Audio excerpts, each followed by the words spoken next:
જે ગાંધીજીના જે હસ્તપ્રતો છે, ગાંધીજીએ લખેલા જે પત્રો છે, કાગળો છે, અથવા તો એમને જે આર્ટિકલ લખેલા અથવા તો સત્યના પ્રયોગો જે બુક લખી, તો એની હસ્તપ્રતો અત્યારે ક્યાં નવજીવન પાસે છે, કોની પાસે છે? ના, એ જવાબદારી વિવિધ સંસ્થાઓની હતી. નવજીવન પાસે પ્રકાશિત લખાણોની જવાબદારી છે અને એમણે લખેલું કોઈ પણ સાહિત્ય અપ્રકાશિત હોય તો પણ એ જવાબદારી નવજીવનની છે. પણ હસ્તપ્રતો આ જે ગાંધીજીનો અક્ષરદેહ જેની હું વાત કરું છું, એનું જો પ્રિન્ટેડ મટીરિયલ આટલું બધું છે, તો એનું જે ઓરિજિનલ્સ છે એ વિશ્વભરમાંથી ભારત સરકારે ભેગા કરેલા હતા.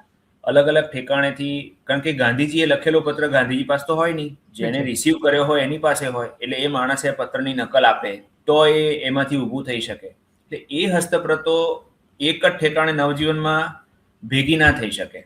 કોઈ માણસ દિલ્હીમાં બેઠો છે તો એ દિલ્હીમાં કોઈક સેન્ટર હોય ત્યાં આપે, કોઈક માણસ ચેન્નઈમાં બેઠો છે તો ચેન્નઈના સેન્ટરમાં આપે. તો એવી રીતે દેશમાં અને પરદેશમાં અલગ અલગ સેન્ટર્સ બનેલા છે, જેના પછી આર્કાઇવ્સ બન્યા.